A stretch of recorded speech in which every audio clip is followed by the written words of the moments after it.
독자 잊지 마시고 저와 같이 좀 깁니다만은 1절부터 12절까지 하나님의 말씀을 받들어 봉독하실 때 살아계신 하나님의 음성을 들을 수 있기 원합니다. 시작. 여호와여, 주께서 나를 살펴보셨으므로 나를 아시나이다. 주께서 내가 안고 일섬을 아시고 멀리서도 나의 생각을 밝히 아시오며 나의 모든 길과 내가 눕는 것을 살펴보셨사오므로 나의 모든 행위를 익히 아시오니 여호와여, 내 혀의 말을 알지 못하는 것이 하나도 없으시니이다. 주께서 나의 앞뒤를 둘러사시고 내게 안수하셨나이다. 이 지식이 내게 너무 기이하니 높아서 내가 능히 미치지 못하나이다. 내가 주의 영을 떠나 어디로 가며 주의 앞에서 어디로 피하리이까? 내가 하늘에 올라갈지라도 거기 계시며 수월에 내 자리를 펼지라도 거기 계시니이다.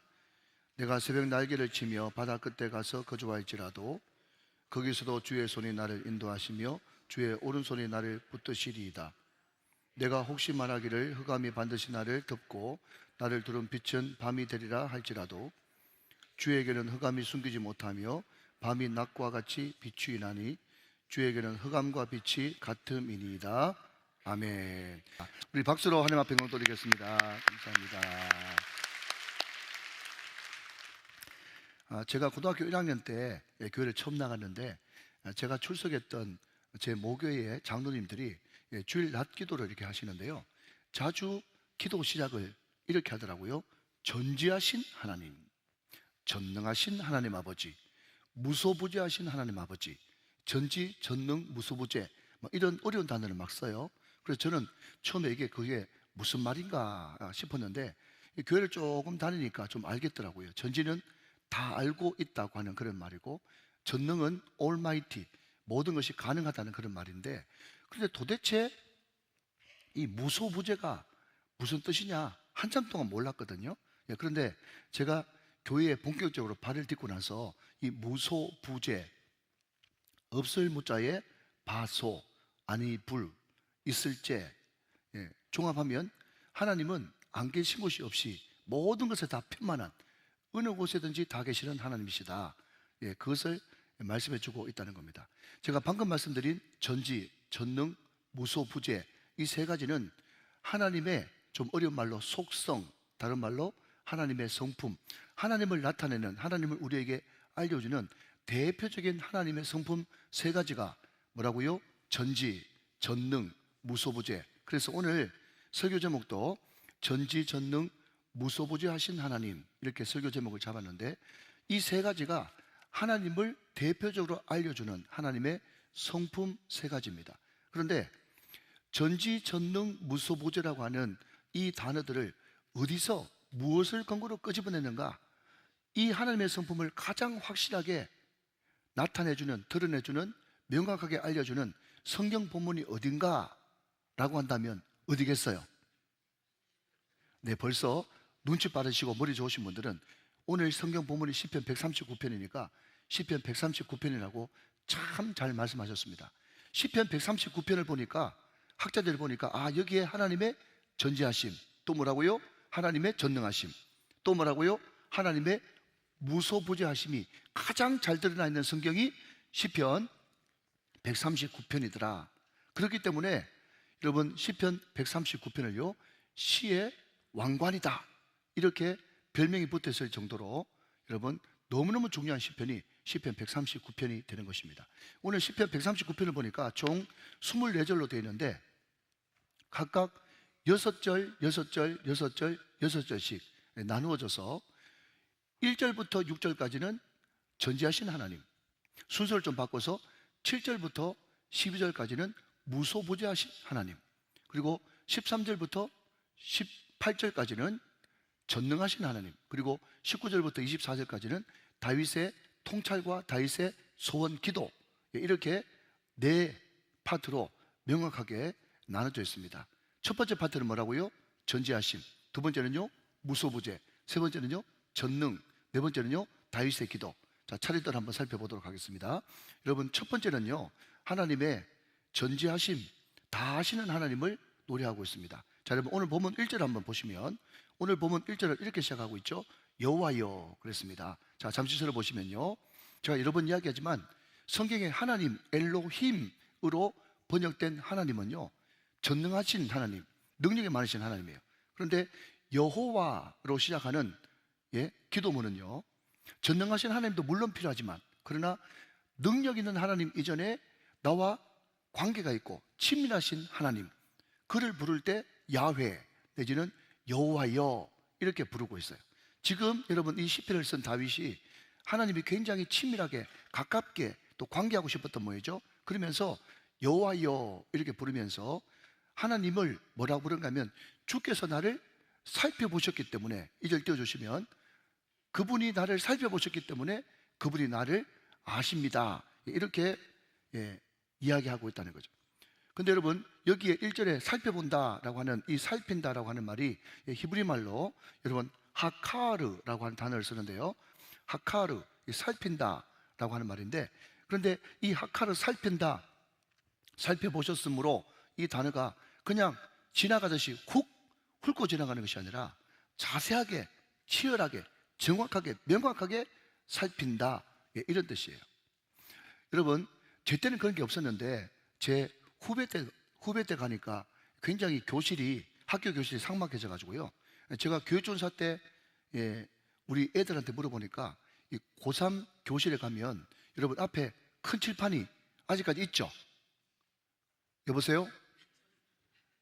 허리 펴자, 어깨 펴자, 자세를 보십시오. 학교 가면 학교 앞에 칠판이 있습니까? 그런데 저희 때만 해도 그 칠판 위에 급훈 해가지고요, 반에 교훈이 있었거든요. 그런데 고3 교실에 가면요, 칠판 위에 큰 액자를 해놓고 거기에 급훈이 뭔가 하면요, 엄마가 다 보고 있다, 엄마가 다 보고 있다, 이게 급훈이에요. 그게 무슨 말입니까? 너희들 학교에서 뭐 하는지 엄마가 다 보고 있어. 예배 잘 드리는지 엄마가 다 보고 있어. 학원에서 뭐 하는지 엄마가 다 보고 있어. 그러니까 엄마가 다 보고 있다, 이게 무슨 뜻이죠? 엄마가 다 알고 있고 보고 있으니까 쓸데없는 생각하지 말고, 요령표를 생각하지 말고 열심히 공부나 해. 그래서 좋은 대학이나 가. 이게 급훈이라는 거예요. 근데 여러분 참 슬프죠? 근데 여러분 한 걸음 더 나가서, 여러분 혹시 동물농장 1984년 1984를 지은 조지 오웰이라고 하는 영국 작가가 있습니다. 바로 이 사람인데요, 이 사람이 여러분 1948년도에 이 48년을 거꾸로 뒤집으면 84년이잖아요. 그러니까 한 40년 뒤에는 이 빅브라더라고 하는 엄청난 무소불위의 권력을 가진 사람이 나타나서 너희들이 하는 모든 일거수일투족을 다 감시하고 지켜보는 그런 빅브라더가 나타날 거야 라고 하는 그 예언 비슷한 것을 1984라고 하는 책에 기록해 놓고 있어요. 근데 여러분 이게 우연인지 필연인지 모르겠지만, 과연 이 사람의 예언대로 지금은요, 곳곳에 CCTV, 블랙박스, 알고리즘 이런 것이 다 있어가지고요, 내가 그 동네를 지나갔는지, 그 사람이 편의점을 다녀갔는지 안 다녀갔는지, 여러분 그거 아십니까? 여러분은 모르겠지만 여러분 이 내비가 이 핸드폰 안에 있지 않습니까? 그런데 기록을 딱 보면요, 어떤 구간에는 빨간색으로 그냥 색깔 칠해놨어요. 그게 뭔가 하면, 너 청주에서 용인까지 올라갈 때 과속한 거 네가 지난 여름에 했던 걸 다 알고 있다. 여러분 이 핸드폰이 다 알고 있는 거예요. 다 알고, 기록 다 남아있어요. 여러분 모르시는 분이 두 분 계신 것 같은데 여러분 축복합니다. 모르고 사는 게 좋아요. 그러니까 모든 우리의 일거수일투족, 우리가 어딜 갔는지, 어디에 들어갔는지, 그리고 여러분 혹시나 실수로라도 여러분 너튜브에 클릭을 잘못하면요, 그것과 관련된 그런 동영상이 막 떠요. 내 의사와 전혀 상관없이. 제가 만약에 UFC를 봤다, 아니면 야구를 봤다 그러면요, 그 관련된 동영상이 막 뜨면서 네가 뭐 좋아하는지 다 알고 있다. 여러분 이것은요 무시무시한 거예요. 이건 무시무시한 두려운 알미예요. 근데 놀라운 것은요, 이 CCTV나 블랙박스나 이런 것들이 언제부터 시작됐는가 하면 정확하게 1984년부터 시작됐어. 무슨 말인지 모르는 사람 또 두 분 계십니다. 여러분 이런 알면요 절대로 기쁜 알미 아니에요. 두렵고 무서운 알미입니다. 그런데 오늘 여기에 등장한 이 하카르, 살핀다, 살펴보셨으므로 광부라고 하는 이 단어의 뜻은요, 제가 어원을 찾아보니까 여러분, 광부들이 금맥을 찾지 않습니까? 근데 돌에 붙어있는 그걸 어떻게 알겠어요? 여러분, 14번 재련하고 18번 재련하고 24번 재련하고, 그것을 전문용어로 14K, 18K, 24K라고 그러는데, 여러분, 돌에 있는 그 붙어있는 그 원석을 여러 번 재련해야만 알 수 있는 그것을 여러분, 광부들이 알아보고 그것을 캔단 말이죠. 그때 살펴본다, 자세하게 살펴본다, 그것이 살핀다, 하카르라고 하는 그런 단어를 쓰고 있고요. 또 하나는 요수아가 가나안 정탐에 갔을 때 그것을 샅샅이 정밀하게 살피지 않습니까? 그때 살핀다. 또 하나의 여러분 어원은 뭔가 하면, 재판장의 판사가 재판을 올바르게 하기 위해서 그 피의자, 그 범죄자의 모든 것을 샅샅이 조사하고 알아보는 것, 그때 하카르, 살핀다라고 하는 단어입니다. 그런데 하나님의 이 살핌은 네가 지난 여름에 했던 걸 다 알고 있어, 조심해, 다 보고 있어, 꼼짝하지 마, 그런 뜻의 살핀다가 아니라 마치 우리의 영혼을 CT를 찍듯이, MRI를 찍듯이 우리를 도와주시려고, 우리와 함께 하시려고, 우리를 여러분 지켜주시려고 하나님께서는 그냥 훅훅 지나갈 것이 아니라 우리의 체질, 우리의 모든 일거수일투족을 자세하게 다 알고 계시고 살피고 계신다. 할렐루야. 이것은 은혜인 줄로 믿으시기 바랍니다. 여러분, 그렇기 때문에 우리는 기도할 수 있는 담대함이 있는 거예요. 왜? 나보다 나를 하나님이 지금 더 잘 알고 계시니까. 여러분, 알고 계시는 그 하나님 앞에 물어보면 알려주시는 거예요. 여러분, 이거 설교 원고 없는 말인데, 여러분, 제가 어릴 때 엄마 그러면 양말 둘째 서랍에 있다, 엄마 그러면 밥 먹고 가라, 엄마는 다 알고 있는 거예요. 여러분, 그러니까 엄마 부르면 여러분, 내가 말하지 않아도 어디 있는지 다 아니까 우리가 얼마나 기도하기가 쉽겠어요. 하나님 다 알고 계십니다. 여러분, 용례를 들을 때도 가장 좋은 용례는 성경의 용례인데요, 여러분, 창세기 16장에 보면 거기에 아브라함의 후처인 하갈이 나옵니다. 하갈이 그 첫째 본부인 사라하고 이 권력 투쟁에서 밀려가지고 광야로 쫓겨나게 됐거든. 여러분, 임신한 여자가 광야로 쫓겨난다는 것은요, 죽는 거예요.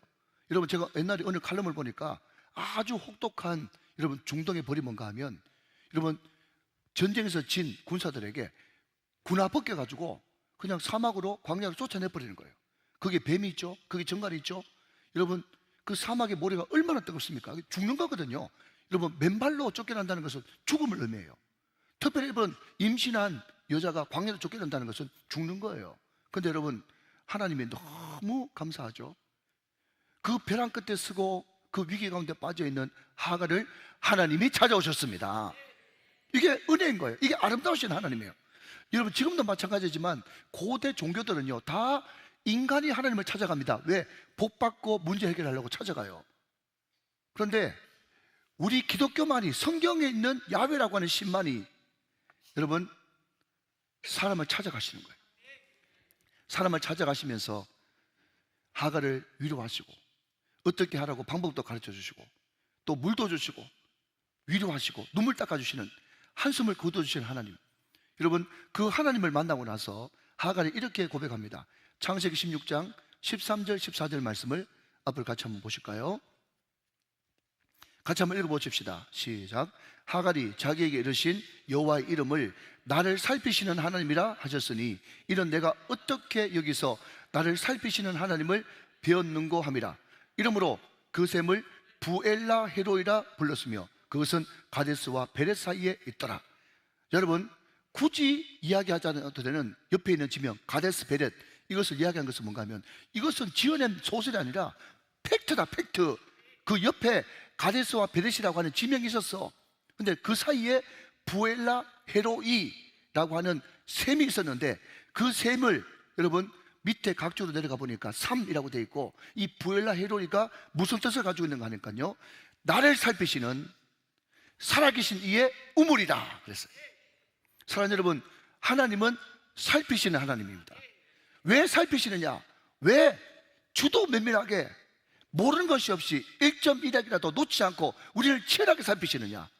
도와주시려고, 살려주시려고, 우리 눈물 닦아주시려고.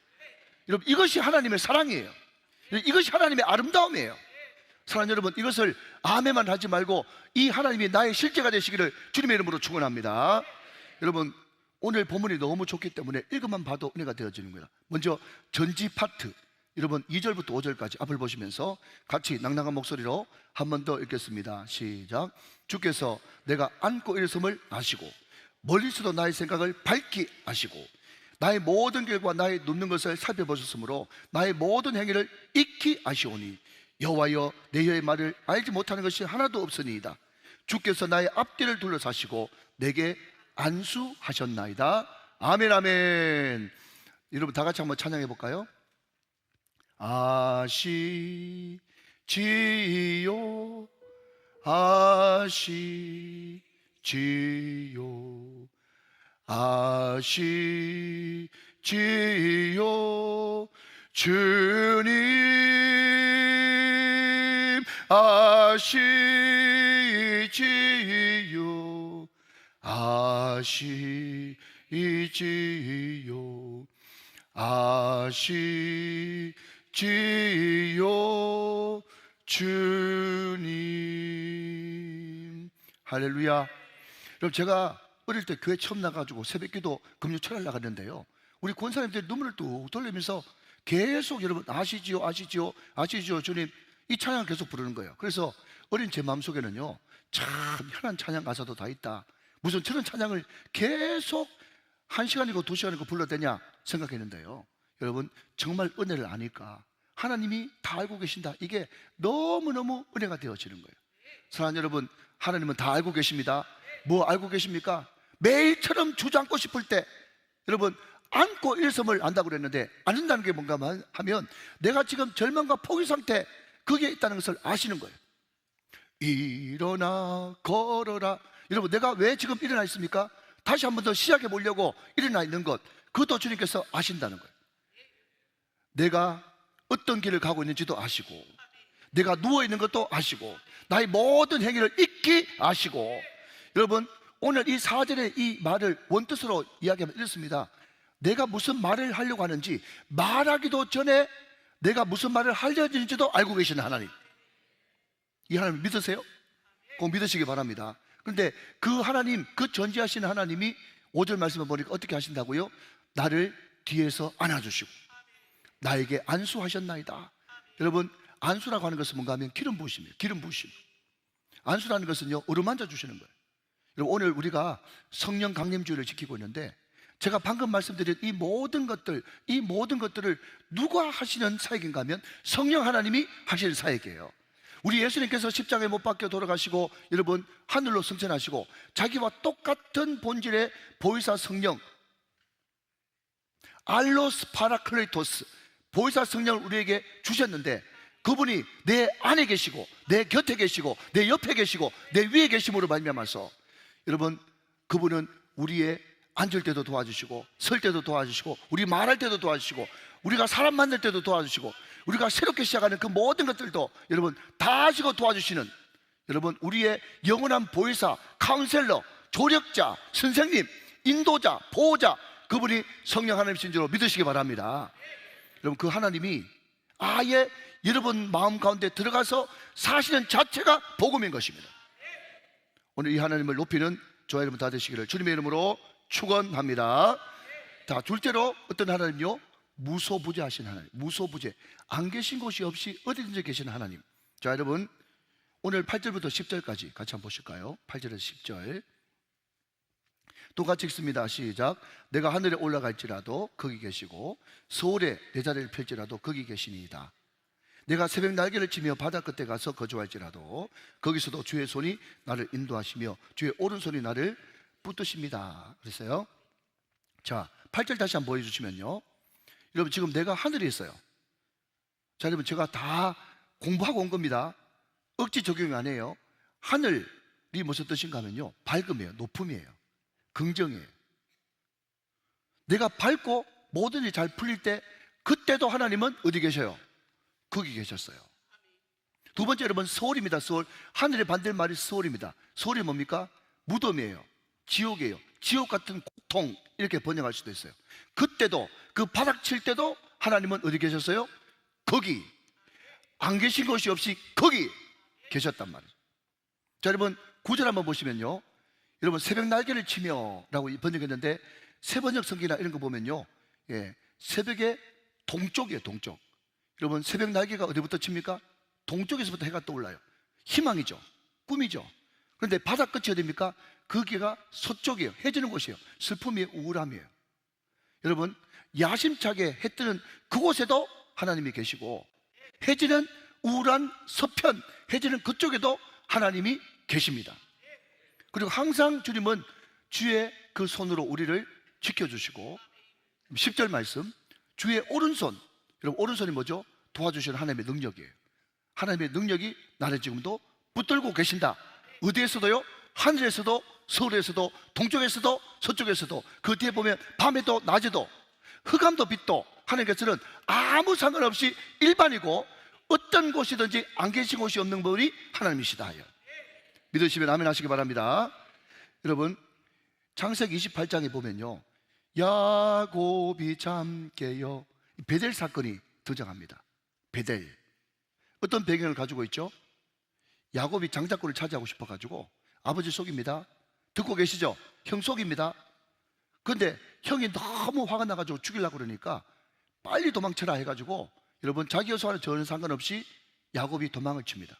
이제 저 800km 이상 떨어진 하란, 외삼촌 라반이 있는 그곳에 가야 되는데 하루 만에 다 갈 수 없어 어느 한 곳에, 전혀 낯선 곳에 노숙을 하게 되는데, 그곳이 이름이 루스예요. 루스가 뭔가 하면요, 아몬드 나무 이런 뜻이에요.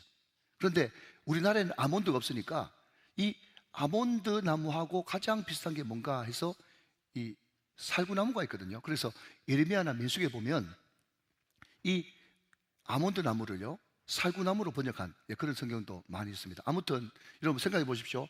아몬드 나무가 있는데 여러분 광야에 바람은 불죠. 휘. 춥죠. 얼씬스럽죠. 혼자죠. 우! 우! 맹수 소리는 들리죠.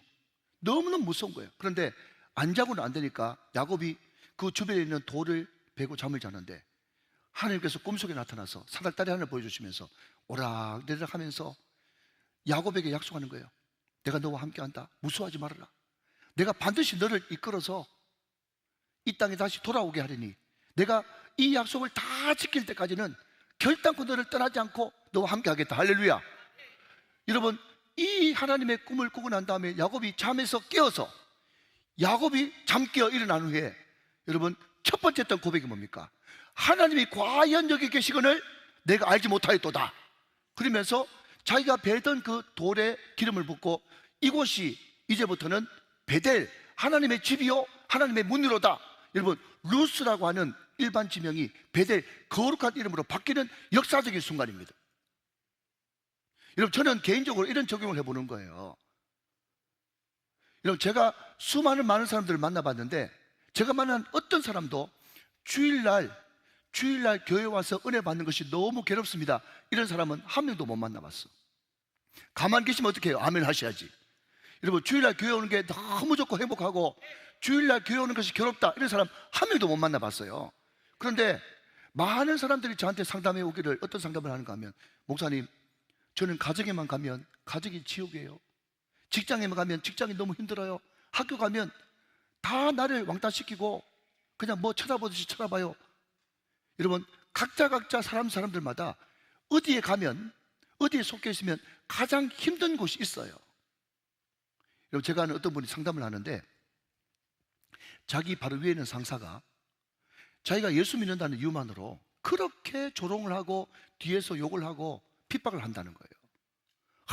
이 회사를 그만둬야 되나 말아야 되나 너무너무 고통스러운데 그래도 참자, 그래도 인내하자, 그래도 버티자 해가지고요, 그 사람은 교회에 와서 기도하는 것보다 회사에 가서 앉아서 기도하고 화장실에 가서 기도하고 밥 먹을 때도 기도하고 계속 기도하면서 버틴 거예요. 근데 어느 순간 이게 웬일입니까? 하나님의 때가 되니까 그 상사가 이직을 해가지고 직장을 떠나네. 그때부터 너무 자기한테 자유가 오고 행복이 오고, 그리고 주변에 모는 사람들도 저 사람 걸어다니는 예수야, 그런 평가도 해주고 지금은 너무 행복하다는 거예요. 이건 무슨 말입니까? 우리는 때로는 내가 지금 서 있는 그곳이 가정이든 학교든 여러분 직장이든 일터든 사업터든 너무 힘든 곳이 있어요. 야곱에게는요, 루스 그 자리가 너무 힘들었어요. 인생에서 가장 춥고 힘들 때 바로 그때예요. 창세기 28장이요. 그때도 성경은 이야기하기를 하나님이 거기에 계셨단 말이에요. 사랑하는 여러분, 여러분이 지금 가장 어렵고 힘든 그때에 바로 그 장소에 하나님이 계시는 줄 믿으시기 바랍니다. 하나님이 과연 거기에 계시거늘 내가 알지 못하였도다. 나는 환경이 힘든 것 때문에, 여러 가지 인간관계 때문에 거기에는 하나님이 안 계신 줄 알았더니 거기도 하나님께서 함께 계시면서 나의 등 뒤에서 나를 도와주시고 계셨단 말이죠. 매일처럼 주저앉고 싶을 때 나를 일으켜 세워주시는 그곳, 바로 그곳, 아무도 안 계신 것 같은 그곳에 하나님이 무소부재 바로 거기에 계셨단 말이에요. 사랑하는 여러분, 용기를 내시기 바랍니다. 힘을 내시기 바랍니다. 승리하시기를 주님의 이름으로 축원합니다. 자, 여러분, 마지막 세 번째는요, 하나님은요 전능하신 하나님입니다. 자, 여러분 13절 14절 말씀 같이 보겠습니다. 자, 죄송합니다. 또 같이 한번 읽어보실까요? 시작. 주께서 내 내장을 지으시며 나의 모태에서 나를 만드셨나이다. 내가 주께 감사하오면 나를 지으심이 심히 기묘하십니다. 주께서 하는 일이 기함을 내 영혼이 잘 아나이다. 할렐루야. 여러분 13절 말씀 다시 한번 돌아가시면 거기에 하나님이 주께서 내 내장을 지으셨대요. 내장. 여러분 이 내장을요 그냥 뜻대로 원뜻대로 하면 그냥 신장, 콩팥 이런 뜻이거든요. 자, 여러분 저를 보십시오. 자, 여러분 한번 손을 짚어 보시기 바랍니다. 여러분 마음 어디 있어요? 마음. 우리 유년부 친구들 마음 어디 있지? 잘 짚으면 또 목사님 선물 줄지도 모르겠는데 마음 어디 있어요? 마음. 여기 있어요? 손드는 친구도 있네. 자, 우리 기왕 손드는 친구, 네, 한번 이야기해 보세요. 마음 어디 있어요? 마음. 머리? 빨리 미국 가세요. 네, 우리 한국 사람들은 마음 어디 있냐 그러면 심장에 갖다 대고, 우리 친구처럼 머리 마음 어디 있냐 하면 미국 사람들은 머리에 갖다 대요. 여기에 마음 있지 어디 있냐? 근데 여러분 이스라엘 사람들은요, 자, 우리 선생님 죄송합니다. 예, 머리에 있잖아요. 아주 좋아요. 예, 오늘 상품권 드립니다. 상품권 잘 챙겨주세요. 자, 우리 박수합시다. 축복합니다. 네, 저렇게 말 잘하는 친구가 좋아요. 그렇다고 예배 시간에 막 떠들지 말고. 네, 아무튼 잘 대답했어요. 자, 여러분 한국 사람들은 가슴, 미국 사람들은 머리, 이스라엘 사람들은 신장, 콩팥에 손을 갖다 대고 마음 여기 있다. 예, 그래서 가장 그것이 중요하기 때문에 여러분 기름을 태운다 할 때 항상 신장 콩팥을 태우는 거예요. 그러니까 여러분 이 내장이라고 하는 말은 단순히 신장 콩팥이 아니고요, 가장 소중한 내 마음, 내 속사람, 내 영혼, 그것을 지으시고 만드시고 있게 하신 그분이 누구냐? 하나님이 있게 하셨다라는 것입니다. 여러분 의사들 보면요 이런 이야기를 합니다. 저희가 많은 수술을 하는데 수술은 그냥 의학 기술로 했어요. 그런데 그냥 수술하면 이제 다 집어넣고 이제 바늘로 꼬매야 되지 않습니까? 꼬매 놓으면 그 살이 어떻게 두 개가 붙는지, 그리고 내장이 어떻게 찾아 들어가는지 자기는 모른대요. 그런데 자기는 그냥 의학 기술대로 꼬매놨을 뿐인데 나중 보니까 다 붙어 있고 다 정상으로 돌아가고, 또 의사들이나 과학자들이나 정말 정신이 제대로 바뀐 사람들이 하는 말은 뭔가 하면 사람의 몸, 인체만 봐도 인체의 신비 정말 너무너무 신비롭고, 여러분 오늘 이런 성경은 안 바꿔야 되는데 여러분 오늘 성경에 보면 뭐라고 되어 있어요? 심히 기묘하십니다. 14절 말씀에 심히 기묘하십니다 이렇게 되어 있는데, 원래 여러분 탁 머릿속에 들어가는 우리가 아는 단어는요 신묘막측이에요. 신묘막측. 기가 막힌다. 기가 막혀. 뭐가 기가 막힙니까? 하나님이 우리를 만드신, 하나님이 하시는 일들이 다 기가 막히고 기초초평할 일들이 많단 말이죠. 사랑하는 여러분, 하나님은 전능하십니다. 하나님은 하시려고 마음먹으시면 모든 것을 다 하실 수 있습니다. 여러분 전 세계 인구가 70이 아니라 700억이 돼도 우리 전 세계 인구 다 붙어도 하나님 한 분 못 이기십니다. 이게 하나님의 전능하심이에요. 전능하심. 역사의 수레바퀴를 하나님이 돌리고 계십니다. 이게 하나님의 전능하심이에요. 할렐루야. 믿으시면 아멘 하시기 바랍니다. 여러분, 제가 어릴 때 부흥회를 갔어요. 그런데 부흥회를 가니까요, 한 강사 목사님 이런 이야기를 하시더라고요. 예를 들면 이런 겁니다. 여러분, 아이스크림 막대기, 여러분 좀 유창한 단어를 써서 그런데 원래는 하드 꼬쟁이 있지 않습니까? 예, 그거를 지금 개미들이 고기 있는 단맛을 빨아먹으려고 막 이제 그 하드 꼬쟁이를 가지고 막 수천 수만 마리의 개미가 막 이동을 하는 거예요. 그때 사람이 가만히, 비웁니다. 사람이 가만히 지켜보다가 아이고 불쌍해라, 저 무거운 걸 갖다가 하면서 안 되는데 내가 옮겨줘야지 하면서 그 하드 꼬쟁이를 들고 한 2m쯤 옮겨주는 겁니다. 그리고 개미 구멍 앞에 딱 갖다 줘요. 그 강사 목사님 그런 이야기를 해요. 여러분, 우리 사람 입장에서는 그 하드 꼬쟁이 들어가지고 2m 옮겨주는 거 아무것도 아닌 거 맞죠? 그런데 개미 세계에서는 막 난리 벌썩이 난 거예요. 무슨 이런 일이, 미라클, 기적이야 기적, 무슨 이런 놀라워라, 뭐 이런 기적이 여러분 일어난 거예요. 자, 여러분 관련 동영상 한번 보겠습니다. 조금 징그러워도 한번 보시면 좋겠어요. 처음엔 도마뱀이 스스로 거꾸로 기어 올라가는 줄 알았습니다. 하지만 자세히 보니 도마뱀 아래에는 수백 마리의 개미가 붙어 있었습니다. 개미 한 마리의 몸무게는 고작작 1mg 정도인데 녀석들은 4g짜리 도마뱀을 수직으로 들어올려 화분 위로 나르고 있었죠. 사체를 개미집이 있는 화분 안으로 옮기고 있었던 겁니다. 더 놀라운 건 화분턱에 도달했을 때였습니다. 개미들은 마치 약속이라도 한 듯 가장 가벼운 꼬리 쪽을 화분턱 아래로 먼저 밀어넣습니다. 그러자 위쪽에 있던 개미들이 꼬리를 붙잡고 반대편에서 끌어올리기 시작하죠. 도마뱀의 다리가 턱에 걸리자 이번엔 일제히 몸통의 방향까지 바꿔 통과시켜버립니다.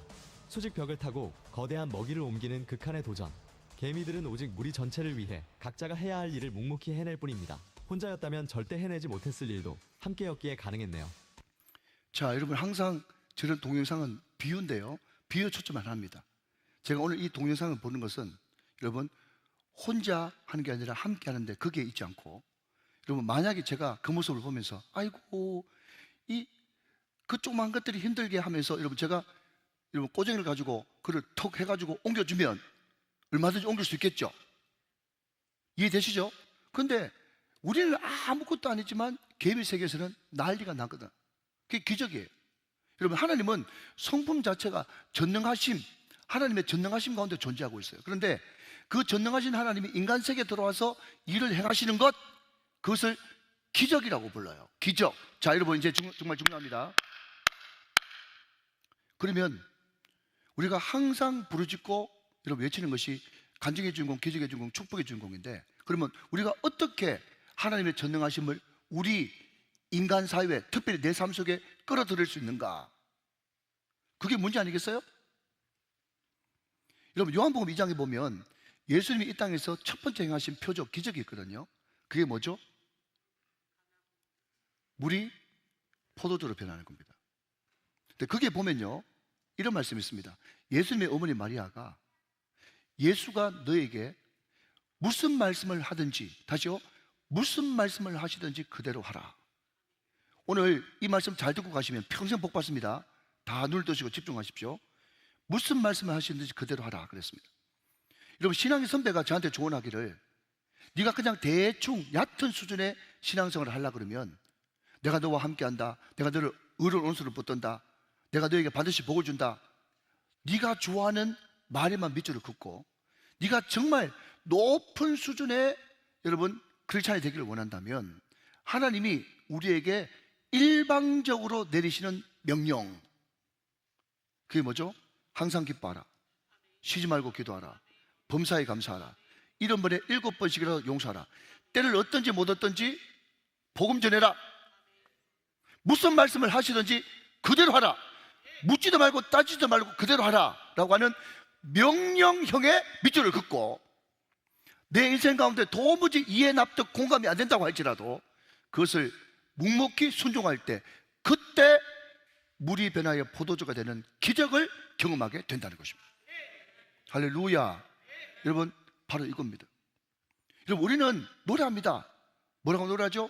전능하신 나의 하나님은 능치 못할 일이 전혀 없네, 불가능한 일을 행하시고 죽은 자를 일으키시니 그를 이길 자 아무도 없네.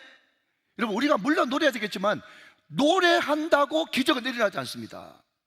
노래한다고 전능하신 하나님이 우리 삶 속에 개입하지 않습니다. 성경은 이해, 납득, 공감이 안 된다고 할지라도 하나님의 말씀, 하나님의 명령에 순종하기로 결단할 때 기적은 일어나게 될 것이다, 그렇게 말씀하고 있다는 거예요.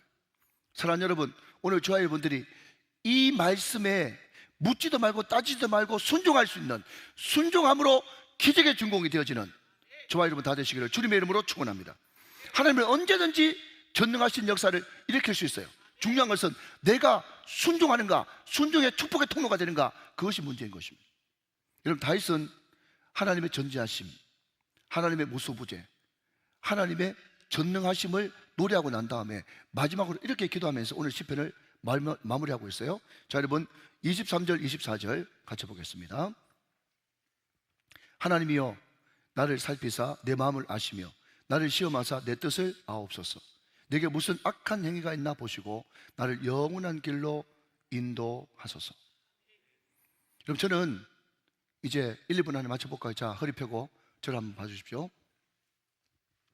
그럼 저는 이 말씀을 준비하면서 하나님의 가장 대표적인 성품, 전지, 전능, 무소부재, 이것을 너무너무 잘 알고 있는데 우리 성도들도 너무너무 이론으로 하나님의 성품, 하나님의 속성, 이것을 너무너무 잘 알고 있는데 오늘 이 말씀이 결단코 머리로만 아는 것으로만 멈추지 않고 정말 내 삶 가운데 매일매일 내 삶 속에서 기도로 에너지를 얻고 말씀으로 여러분 흔들리지 않고 붙잡으로 말미암아서 이 전지, 전능, 무소부재를 삶에서 정말 맛보고 경험할 수 있도록 은혜를 베풀어 주시옵소서.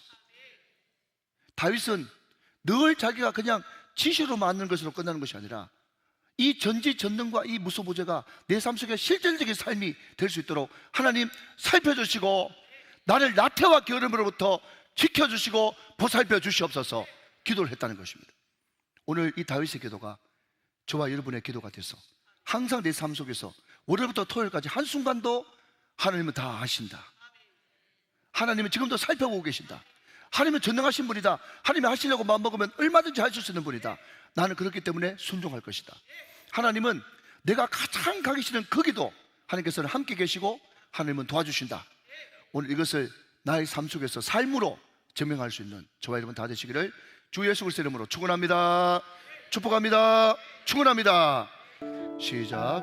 하나님 아버지, 오늘도 귀한 말씀 들려주시니 감사합니다. 하나님은 전지하십니다. 우리의 모든 것을 다 알고 계십니다. 하나님은 무소부재하십니다. 하나님은 어떤 곳이든 다 계십니다. 하나님은 전능하십니다. 하나님은 어떤 일도 다 하실 수 있습니다. 이번 한 주간도 내가 가장 힘든 곳, 그곳에 주님 함께 하시고 주님이 말씀하실 때 기꺼이 순종할 수 있도록 도와주셔서 하나님의 기적을 늘 체험하고 경험하는 승리하는 한 주가 되게 하옵소서. 예수님 이름으로 기도합니다. 아멘.